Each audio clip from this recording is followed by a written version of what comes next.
Hello everyone, welcome back to the channel. तो इस session में हम पढ़ेंगे केमिस्ट्री के एक इम्पॉर्टेंट टॉपिक के बारे में जो है कार्बन एंड इट्स कंपाउंड। इस सेशन में हम कुछ टॉपिक्स कवर करेंगे, वो है what is carbon, how elements form bond, bonding in carbon, allotropes of carbon, nature of carbon and at last functional groups. Starting with the first topic, what is carbon. So carbon एक important non metal element है हमारे periodic table में। इसका position है 14th group and second period. Carbon का जो symbol है वो है capital C and the atomic number is 6। Atomic number होता है द नंबर ऑफ प्रोटॉन्स, और number of protons is equal to the number of electrons. यानी कार्बन के पास 6 इलेक्ट्रॉन्स हैं। Electronic configuration 2,4। फर्स्ट शेल में 2 इलेक्ट्रॉन्स, सेकेंड शेल यानी last shell में 4 इलेक्ट्रॉन्स। सिंस लास्ट शेल में 4 इलेक्ट्रॉन्स हैं, कार्बन के पास 4 वैलेंस इलेक्ट्रॉन्स हैं एंड उसकी वैलेंसी भी 4 है। एंड ऐसे एलिमेंट्स जिनके वैलेंसी 4 होती है उनको हम कहते हैं टेट्रावैलेंट एलिमेंट। टेट्रा यानी 4, वैलेंट यानी वैलेंसी। कार्बन का मास नंबर है 12। मास नंबर होता है the number of protons plus the number of neutrons. यानी कार्बन के पास कितने न्यूट्रॉन्स हुए? 6 न्यूट्रॉन्स। कार्बन एक नॉन मेटल है and the type of bonding जो ये बनाता है वो है कोवेलेंट बॉन्ड। अर्थ में या नेचर में जो कार्बन की क्वांटिटी है वो बहुत कम है। यानी अगर हम क्रस्ट में देखें तो उसकी क्वांटिटी है 0.025%। अगर हम एटमॉस्फेयर की बात करें, अगर हम एटमॉस्फेयर में उसकी क्वांटिटी देखें तो वो है 0.04%। बट इतनी कम क्वांटिटी होने के बाद भी जो अगर हम कार्बन कंपाउंड्स देखें वो बहुत ज़्यादा है। बाकी एलिमेंट्स अगर इतने कंपाउंड नहीं बना पाते जितना अकेला कार्बन बना लेता है। इसका क्या रीज़न है? कार्बन के पास कुछ ऐसी प्रॉपर्टीज हैं जो हम आगे पढ़ेंगे जिसकी वजह से कार्बन इतने सारे कंपाउंड्स बनाता है। कार्बन इंपॉर्टेंट भी है क्योंकि कार्बन ऑलमोस्ट हर जगह यूज होता है। जैसे अगर हम अपनी ह्यूमन बॉडी की बात करें तो कार्बन एक सेकेंड मोस्ट कॉमन एलिमेंट पाया जाता है आफ्टर ऑक्सीजन। प्लांट्स में देखें तो कार्बन डाइऑक्साइड यूज करते हैं plant for the process of photosynthesis. फिर अब अगर हम इंडस्ट्रीज की बात करें, जो कंपाउंड्स कार्बन के कंपाउंड्स यूज होते हैं as a raw material, coal, petroleum, natural gas, अगर हम ये देखें तो ये एज अ फ्यूल यूज होते हैं इंडस्ट्रीज में। और अगर कार्बन के जो मिनरल्स होते हैं, कार्बन से बने minerals, marble, limestone, magnesite, dolomite, ये सारे कार्बन से बने हैं, ये भी इंडस्ट्रीज में यूज होते हैं। फिर अगर हम ऑयस्टर का जो शेल्स है, जो क्लैम्स हमने देखे हैं, वो कैल्शियम कार्बोनेट से बने, again carbon compound.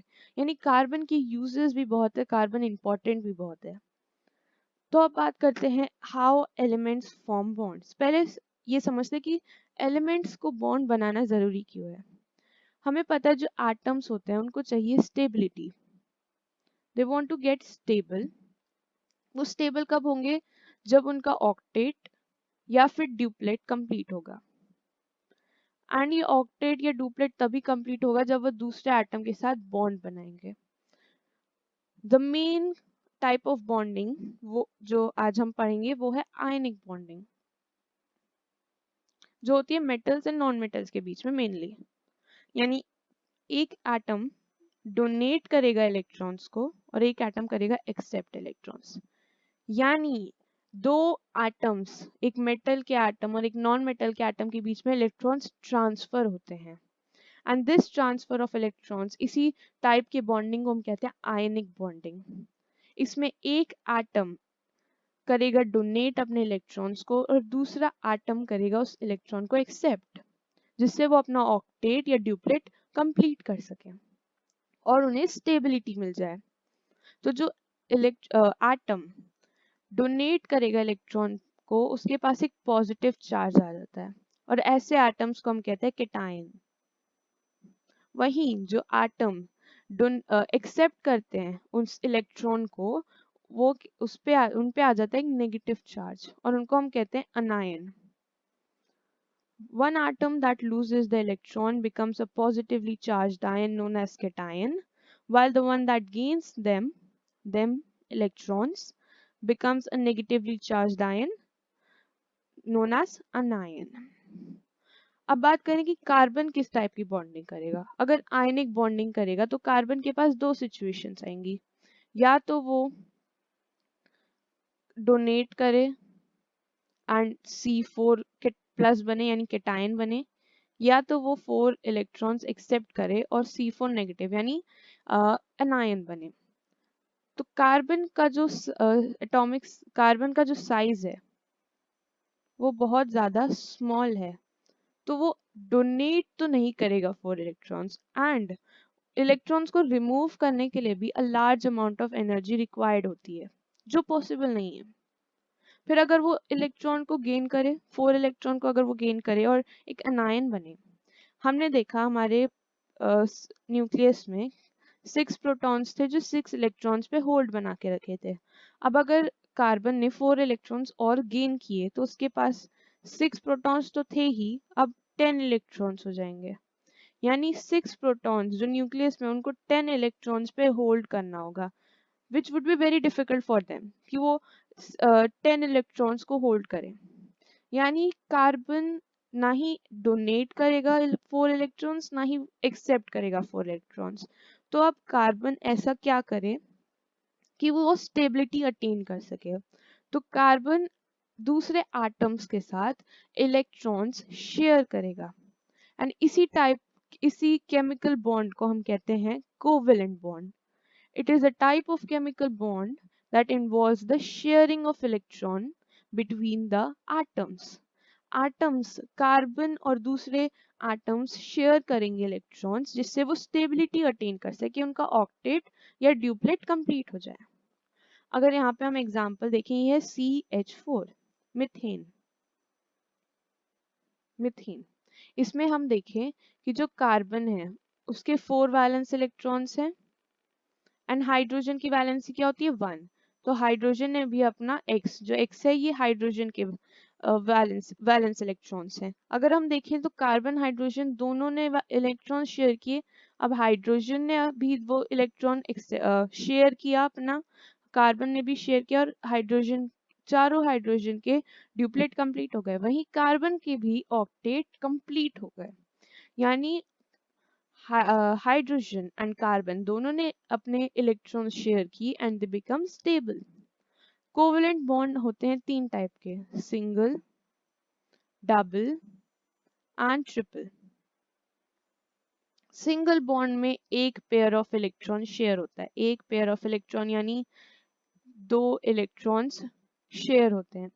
Double covalent bond में 2 पेयर ऑफ इलेक्ट्रॉन शेयर होते हैं यानी 4 इलेक्ट्रॉन्स. ट्रिपल में होते हैं 3 पेयर ऑफ इलेक्ट्रॉन यानी 6 इलेक्ट्रॉन्स शेयर होते हैं. Carbon form covalent bond. Carbon has 4 valence electrons यानी वो 4 डिफरेंट टाइप्स ऑफ एटम्स के साथ कोवेलेंट बॉन्ड बना के स्टेबिलिटी अचीव कर सकता है. अब बात करते हैं एलोट्रोप्स ऑफ कार्बन की. एलोट्रोप्स क्या होते हैं? एक एलिमेंट अगर नेचर में 2 या 2 से ज्यादा फॉर्म्स में एग्जिस्ट करता है तो उसको हम कहते हैं एलोट्रोप्स. एलोट्रोप्स अगर कुछ एलोट्रोप्स को साथ में रखे तो उनमें जो फिजिकल प्रॉपर्टीज होंगी वो डिफरेंट होंगी, लेकिन जो केमिकल प्रॉपर्टीज होंगी वो सिमिलर होंगी. क्यों? क्योंकि एक ही तो एलिमेंट से वो सारे बने हैं. तो फिजिकल प्रॉपर्टीज डिफरेंट हो सकती है लेकिन केमिकल प्रॉपर्टीज सेम होंगी. और इसी प्रॉपर्टी को एक एलिमेंट में इसी प्रॉपर्टी को हम कहते हैं एलोट्रोपी. कार्बन 2 फॉर्म के एलोट्रोप्स बनाता है, क्रिस्टलाइन एंड अमॉर्फस. क्रिस्टलाइन में आते हैं डायमंड, ग्रेफाइट, फालरीन. अमॉर्फस में चारकोल, कोल, कोक. तो अब हम डिटेल में पढ़ेंगे क्रिस्टलाइन एलोट्रोप्स ऑफ कार्बन. पहला है डायमंड. डायमंड पता है हमें हार्डेस्ट सब्सटेंस है. ये एक इंसुलेटर है या बैड कंडक्टर ऑफ इलेक्ट्रिसिटी है, लेकिन एक गुड कंडक्टर ऑफ हीट है. Good conductor of heat. फिर हम देख सकते हैं कि इसका melting point and boiling point दोनों बहुत हाई है। मेल्टिंग बॉइलिंग पॉइंट दोनों हाई है। ये इनसॉल्यूबल है, किसमें, वाटर में, एंड ऑर्गेनिक सॉल्वेंट्स में, इनसॉल्यूबल इन वाटर। तो diamonds are formed inside the earth under very high pressure and high temperature. अगर हम ये डायमंड का स्ट्रक्चर हमने देखा, इसमें हम देखेंगे एक टेट्राहेड्रल स्ट्रक्चर है। टेट्राहेड्रल स्ट्रक्चर है, या बोले हम 3D नेटवर्क ऑफ स्ट्रक्चर है, या एक पिरामिड लाइक स्ट्रक्चर है। इसी स्ट्रक्चर की वजह से, या इसी टेट्राहेड्रल स्ट्रक्चर या 3D नेटवर्क ऑफ कार्बन की वजह से डायमंड्स को रिजिडिटी मिलती है, एक रिजिड स्ट्रक्चर बनता है डायमंड का, and that is why they are known as hardest substance. अब अगर हम इस स्ट्रक्चर में देखें तो ये एक एटम, एक carbon atom 4 different types of carbon atom के साथ कोवेलेंटली बॉन्डेड है, यानी एक भी इलेक्ट्रॉन, एक भी वैलेंस इलेक्ट्रॉन फ्री नहीं है। सिंस एक भी वैलेंस इलेक्ट्रॉन फ्री नहीं है, it can not conduct electricity. High melting and boiling point की बात करें तो जो कार्बन कार्बन के कोवेलेंट बॉन्ड होते हैं वो बहुत ही ज़्यादा स्ट्रॉन्ग होते हैं, और उनको ब्रेक करने के लिए high amount of energy required होती है। एंड डायमंड में ये बॉन्ड बहुत ज़्यादा स्ट्रॉन्ग है, दैट इज़ वाई इनकी मेल्टिंग पॉइंट और बॉइलिंग पॉइंट दोनों बहुत हाई है। ये इनसॉल्यूबल है वाटर में, क्योंकि कोई भी अट्रैक्शन नहीं हो पाता कार्बन और वाटर के मॉलिक्यूल्स के बीच में, that is why they are insoluble in water और any other organic solvents. Second allotrope, graphite. ये हमने देखा हमारी पेंसिल्स में होती हैं, ड्राई ल्यूब्रिकेंट्स में भी यूज होते हैं। ये बहुत ही ज़्यादा स्लिपरी होते हैं एंड सॉफ्ट होते हैं, ब्लैक कलर होता है इनका। तो अगर हम इस ग्रेफाइट के स्ट्रक्चर को देखें तो ये लेयर्स में एग्जिस्ट कर रहे हैं। लेयर्स है, layer 1, layer 2, layer 3 and layer 4, 5 and 6 and so on.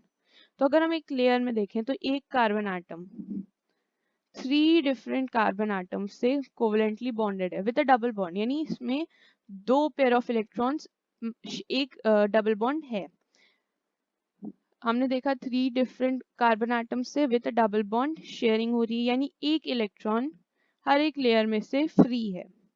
Since her एक लेयर में से एक इलेक्ट्रॉन फ्री है, ग्रेफाइट कंडक्ट इलेक्ट्रिसिटी।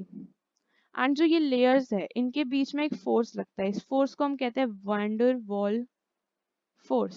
इस फोर्स को हम, ये फोर्स बहुत ज्यादा वीक होता है बिटवीन द लेयर्स। ये फोर्स की वजह से जो लेयर्स एक दूसरे से बॉन्डेड है वो बहुत वीक होती हैं, इसलिए ये लेयर्स इजीली किसी भी सरफेस पे स्लाइड कर जाती हैं। That is why they are used as in dry lubricants and in pencils और ग्रेफाइट लीड्स। इस ग्रेफाइट के भी जो मेल्टिंग पॉइंट होता है वो हाई होता है लाइक डायमंड, एंड ये सॉफ्ट होते हैं, इनका जो फील होता है स्लिपरी टाइप के स्ट्रक्चर होते हैं, इसलिए ये ल्यूब्रिकेंट्स एंड उसमें यूज होते हैं। ग्रेफाइट की डेंसिटी जो होती है वो बहुत लो होती है, एंड ये भी इनसॉल्युबल होता है वाटर और ऑर्गेनिक सॉल्वेंट में। और रीजन सेम है जो डायमंड का था, कि कोई अट्रैक्शन नहीं होता between the carbon atom and the molecule और the atom of the solvent. बात करते हैं थर्ड एलोट्रोप जो रिसेंटली डिस्कवर हुआ है, वो है फलरीन। फलरीन एक हॉलो स्ट्रक्चर होता है, हॉलो केज लाइक स्ट्रक्चर होता है इनका। और इसका एक एग्जांपल है बकमिनिस्टर फलरीन, इसको हम C60 भी बोलते हैं। C60 क्यों बोलते हैं? क्योंकि इसमें 60 कार्बन एटम्स होते हैं। जो 20 जो हेक्सागन एंड पेंटागन इस फॉर्म में बने होते हैं, कि इसमें हेक्सागन 20 हेक्सागन होते हैं, 12 पेंटागन, C60। एंड जो ईच कार्बन, अगर हम यहाँ देखें, हर एक कार्बन 3 डिफरेंट अदर कार्बन से भी बॉन्डेड है, 3 डिफरेंट अदर कार्बन से बॉन्डेड है हर एक। एंड इस जो बकमिनिस्टर फलरीन है, इसको हम बकी बॉल स्ट्रक्चर भी बोलते हैं। इज वेरी फेमस बकी बॉल स्ट्रक्चर, बकमिनिस्टर फलरीन या फिर C60। अब बात करते हैं हाइड्रोकार्बन की। हाइड्रोकार्बन, हाइड्रो यानी हाइड्रोजन, कार्बन यानी कार्बन, यानी ऐसे कंपाउंड जिसमें हाइड्रोजन और कार्बन इंक्लूडेड है, यानी सिर्फ hydrogen, compounds of carbon containing hydrogen only. Hydrogen and carbon, इनके अलावा कोई और एलिमेंट, कोई और एटम नहीं है। ये भी दो टाइप के होते हैं, सैचुरेटेड अनसैचुरेटेड। सैचुरेटेड में आते हैं हमारे एल्कीन्स, जिनमें होता है सिंगल बॉन्ड। डबल बॉन्ड में होता है एल्कीन, जो हमारे अनसैचुरेटेड में आते हैं एल्कीन्स, जिनमें होता है डबल बॉन्ड। ट्रिपल बॉन्ड वाले होते हैं एल्काइंस, उनको हम कहते हैं एल्काइंस, जिनमें ट्रिपल बॉन्ड होता है। अनसैचुरेटेड, अगर हम एक एग्जांपल देखें डबल बॉन्ड का, तो इसमें हम देख सकते हैं कि इसमें अगर हम, ये एक डबल बॉन्ड है यहाँ पे, इसमें अगर हम इस बॉन्ड को हटा दें, तो ये पहले ऐसा था डबल बॉन्ड में, यानी इसमें अगर हम ये हटा दें तो इसमें कितने अभी और एटम्स आ सकते हैं, 1, इसमें अभी 2 और एटम्स आ सकते हैं हाइड्रोजन के आराम से, यानी कि ये अनसैचुरेटेड, इसमें अभी हम और हाइड्रोजन एटम्स डाल सकते हैं, और हाइड्रोजन एटम्स अभी इसमें हम डाल सकते हैं। Same goes with alkyne. Saturated यानी सिंगल बॉन्ड, इसमें ऑलरेडी हाइड्रोजन की कार्बन की वैलेंसी फिल्ड है, यानी इसमें हम और हाइड्रोजन नहीं डाल सकते। That is why they are known as saturated hydrocarbons and unsaturated hydrocarbons. Things to remember, इस ये कंपाउंड का जब हम नेम लिखते हैं तो इसमें इससे कुछ वर्ड्स होते हैं, रूट वर्ड होते हैं, कुछ सुफिक्स होते हैं, जिससे हमें पता चल जाता है कि कितने कार्बन है या किस टाइप के बॉन्डिंग है, डबल बॉन्ड है, सिंगल बॉन्ड है, ये सब हमें पता चल जाता है। रूट वर्ड मेथ, इस यानी एक carbon, eth 2 carbon, prop 3 carbon, but 4, pent 5, hex 6, hept 7, oct 8, non 9 and dec 10। फिर एल्केन में यानी सिंगल बॉन्ड, इसमें एन सुफिक्स होता है, meth ane, eth ane, propane यानी 3 carbon with a single bond, butane 4 carbon single bond and so on. Alkene में suffix होता है इन, एल्काइन में होता है आइन। एल्कीन एंड एल्काइन दोनों का जो फर्स्ट ग्रुप होता है वो 2 कार्बन से स्टार्ट होता है, ethene, propene, butene, pentene, so on. यानी ethene 2 carbon atom with a double bond, ethyne 2 carbon atom with a triple bond, propyne 3 carbon atom triple bond, butyne, pentyne and so on.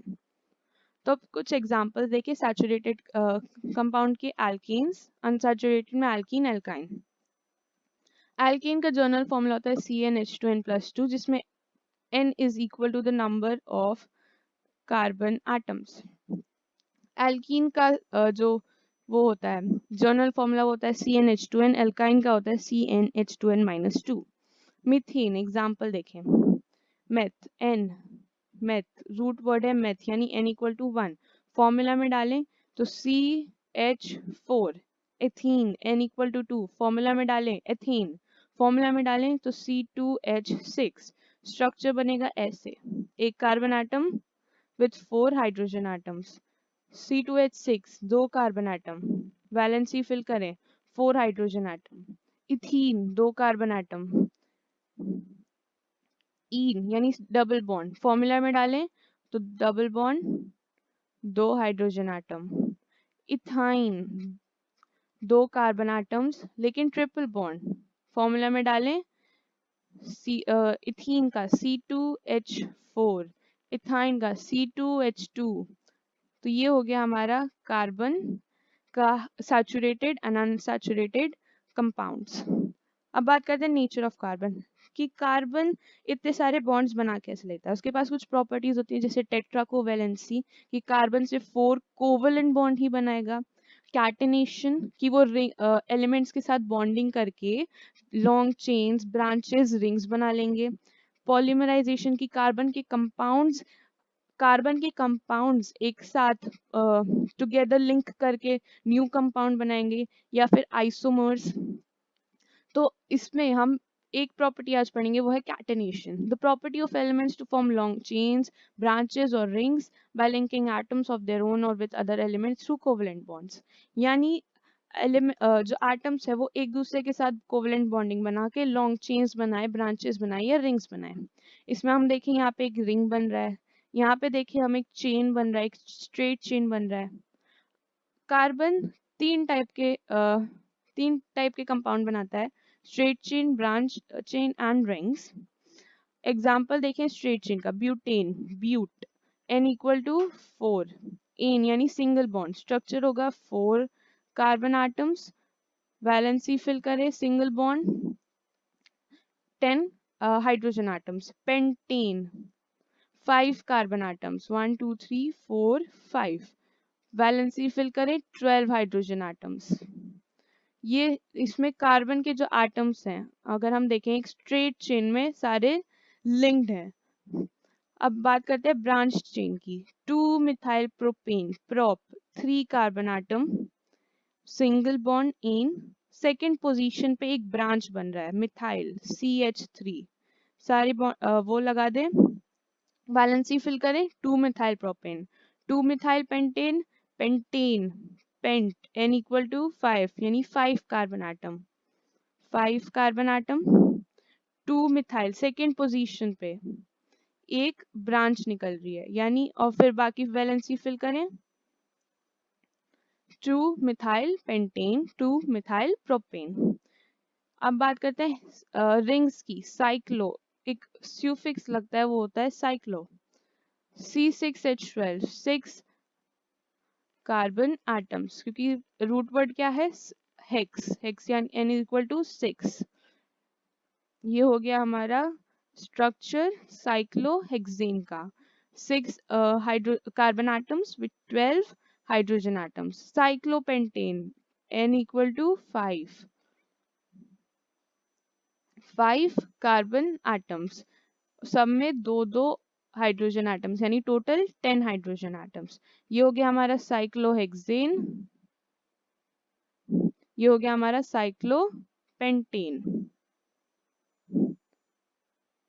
Cyclohexane, cyclopentane. अब बात करते हैं functional groups की। तो functional groups क्या होते हैं? The specific atoms, groups of atoms or ions which are a part of a larger hydrocarbon chain and impart characteristic properties to the compounds। यानी ऐसे एटम्स या आयंस जो हाइड्रोजन को रिप्लेस करके, उस कंपाउंड में से हाइड्रोजन को रिप्लेस करके अपने आप को प्लेस करें एंड अपनी प्रॉपर्टीज, अपनी कैरेक्टरिस्टिक प्रॉपर्टीज उस कंपाउंड में डालें। एग्जाम्पल में अगर देखिए, ये था हमारे पास CH4 मीथेन, इसमें यहाँ पे एक हाइड्रोजन अगर हम हटा दें, ये हो जाएगा अनस्टेबल, क्योंकि इसमें अब बचा सिर्फ 3 हाइड्रोजन एटम, अभी स्पेस खाली। अगर इसमें हम कोई भी फंक्शनल ग्रुप का कोई एक एटम डाल दे, जैसे क्लोरीन हमने डाल दिया हैलोजन ग्रुप का, तो ये क्लोरीन अपनी प्रॉपर्टीज तो इसमें डालेगा ही साथ एक नया कैरेक्टरिस्टिक प्रॉपर्टीज अपनी डालेगा ही साथ एक नया कंपाउंड भी बनाएगा जो है CH3Cl, इसको कहेंगे हम क्लोरोमीथेन। तो अब बात करते हैं फंक्शनल ग्रुप्स की, जिसमें पहला है हैलोजेंस। हैलोजेंस जैसे आयोडीन, क्लोरीन, ब्रोमीन। तो इसमें हम दो हैलोजेंस की मेनली बात कर रहे हैं, क्लोरीन एंड ब्रोमीन। प्रीफिक्स, जब हम कंपाउंड की नेमिंग करेंगे तो उनमें जो प्रीफिक्स लगता है वो है chloro for chlorine and bromo for bromine.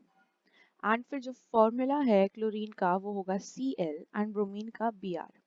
Example देखते हैं दोनों का।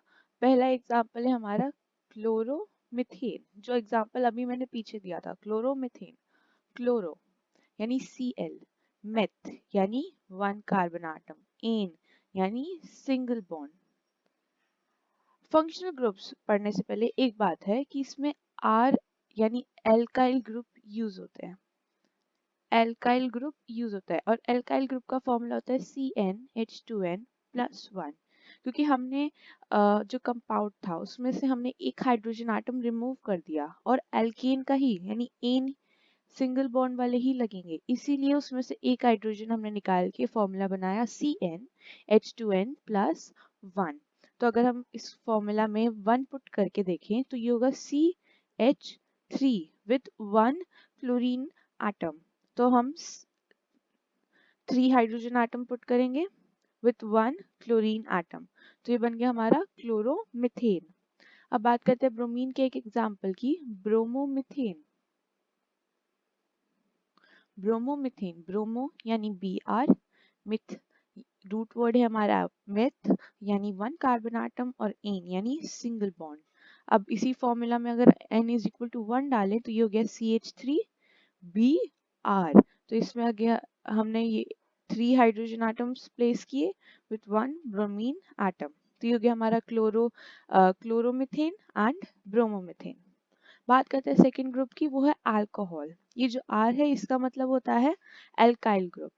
तो इसमें जो सुफिक्स लगता है, इसमें सफिक्स लगता है, प्रीफिक्स नहीं, इसका प्रीफिक्स कुछ नहीं होता। इसमें जो सफिक्स लगता है वो होता है ऑल, एंड जो फॉर्मूला है वो है OH। Example methanol, methanol. Meth, root word है मेथ यानी 1 कार्बन एटम। ऑल यानी अल्कोहल ग्रुप, यानी हमें क्या लगाना है OH, हमें लगाना है OH। तो हमने एक कार्बन आइटम फॉर्मूला में हमने पुट किया और 3 हाइड्रोजन आइटम्स, एंड ये हमारा एक अल्कोहल ग्रुप का फॉर्मूला। ये हो गया हमारा मीथेनॉल। अब देखते हैं इथेनॉल का। एथ, रूट वर्ड है एथ, यानी कितने कार्बन आइटम्स 2। ऑल यानी हमारा अल्कोहल ग्रुप, यानी हमें OH लगाना है, 2 कार्बन आइटम एक OH। अल्कोहल ग्रुप का ऑलरेडी हमने प्लेस कर दिया। कार्बन की अगर वैलेंसी फिल करें तो ये हो गए हमारे 5 हाइड्रोजन विद एन OH। अब बात करते हैं एल्डिहाइड ग्रुप की। इसका सफिक्स होता है एल। इसको जो फॉर्मूला हम यूज करेंगे वो है CHO, एंड C पे एक होगा और जो O है उस पे डबल बॉन्ड लगेगा। एग्जाम्पल देखते हैं methanol. Example methanol, meth, N equal to 1, al aldehyde group यानी CHO। एक कार्बन आटम, डबल बॉन्ड पे ऑक्सीजन और एक हाइड्रोजन, कितनी वैलेंसी बची सिर्फ एक, यानी एक और हाइड्रोजन। अब बात करते हैं इथेनॉल की। Eth, N equal to 2, al CHO यानी एल्डिहाइड ग्रुप, 2 कार्बन आटम, एक ऑक्सीजन का डबल बॉन्ड एंड एक हाइड्रोजन, कितनी वैलेंसी बची 3। हाइड्रोजन आटम हमने वैलेंसी फिल कर दी। अब बात करते हैं कीटोन ग्रुप की, जिसका सफिक्स है ओन, 1 नहीं ओन, जिसमें जो फॉर्मूला है वो है CO और O पे क्या है डबल बॉन्ड। इसमें जो एल्डिहाइड एंड कीटोन दोनों ग्रुप में एक डिफरेंस है कि एल्डिहाइड में हमने देखा था एक साइड अल्काइल ग्रुप था तो दूसरे साइड हाइड्रोजन ग्रुप था, लेकिन कीटोन में एक साइड अल्काइल ग्रुप है दूसरे साइड भी अल्काइल ग्रुप है। अब ये होता है कि ये और ये अल्काइल ग्रुप सेम भी हो सकते हैं, ये डिफरेंट भी हो सकते हैं। एग्जाम्पल अगर हम देखें प्रोपेन, प्रोपेन इसका जो फर्स्ट ग्रुप होता है कीटोन ग्रुप वही N इज इक्वल टू 3 यानी 3 कार्बन आटम से स्टार्ट होता है। बाकी ग्रुप्स में N इज इक्वल टू 1 यानी मेथ वाले कार्बन आटम से स्टार्ट होता है, मेथ वाले ग्रुप से स्टार्ट होता है। Propane N equal to 3, one ketone groups यानी CO। फॉर्मूला में अगर हम देखें तो 3 कार्बन आटम, मिडल एक बीच वाले कार्बन आटम पे हम डबल बॉन्ड ऑक्सीजन का लगाएंगे। एल्डिहाइड में हमने कॉर्नर्स वाले कार्बन पे हमने ऑक्सीजन का डबल बॉन्ड लगाया था, लेकिन कीटोन वाले पे हम मिडल सेंटर वाले कार्बन के उस पे डबल बॉन्ड लगाएंगे। जब वैलेंसी फिल की हमने, ये हो गई वैलेंसी फिल, ये हो गया हमारा प्रोपेन। अब हमारा है ब्यूटेन। ब्यूट, कितने कार्बन आटम 4, ओन कौन सा ग्रुप है कीटोन ग्रुप यानी CO। 4 कार्बन आटम, एक double bond of oxygen centre वाले किसी भी कार्बन आटम पे एंड वैलेंसी हमने फिल की हाइड्रोजन, ये हो गया हमारा ब्यूटेन। लास्ट हमारा जो फंक्शनल ग्रुप है वो है कार्बोक्सिलिक एसिड, जिसका सफिक्स है ओइक एसिड और इसका जो फॉर्मूला है वो है COOH। एग्जाम्पल देखते हैं methanoic acid, methanoic acid meth यानी N equal to 1। Oic acid suffix है कार्बोक्सिलिक एसिड का, यानी फॉर्मूला क्या लगेगा COOH। N ऑक्सीजन का एक डबल बॉन्ड एक OH, कितनी वैलेंसी बची 1 यानी 1 hydrogen atom. Second example ethanoic acid, ethanoic, एथ रूट वर्ड है एथ यानी कितने कार्बन आटम 2, ओइक एसिड किसका सफिक्स है? कार्बोक्सिलिक एसिड ग्रुप का, यानी कौन सा फॉर्मूला लगेगा? COOH। अब अगर हम फॉर्म करें दो कार्बन आटम, एक डबल बॉन्ड और एक OH, वैलेंसी फिल करें तो तीन कार्बन आटम, तीन हाइड्रोजन आटम और ऑक्सीजन का डबल बॉन्ड OH, एंड फिर जितनी वैलेंसी बची उसमें हाइड्रोजन फिल करना है। एक बात का फंक्शनल ग्रुप में कंपाउंड्स बनाते वक्त हमें ध्यान रखना है कि जो कार्बन की जो वैलेंसी है वो 4 से ज्यादा नहीं होना चाहिए और 4 से कम भी नहीं होनी चाहिए, यानी उसकी वैलेंसी पूरी होनी चाहिए। तो इस सेशन में बस इतना ही। I hope you like this video. अगर आपको ये अच्छी लगे तो please make sure you like and share it with your friends, and अगर आप अभी तक सब्सक्राइब नहीं है तो सब्सक्राइब कर दीजिए। हम अगली वीडियो में मिलेंगे। Thank you so much.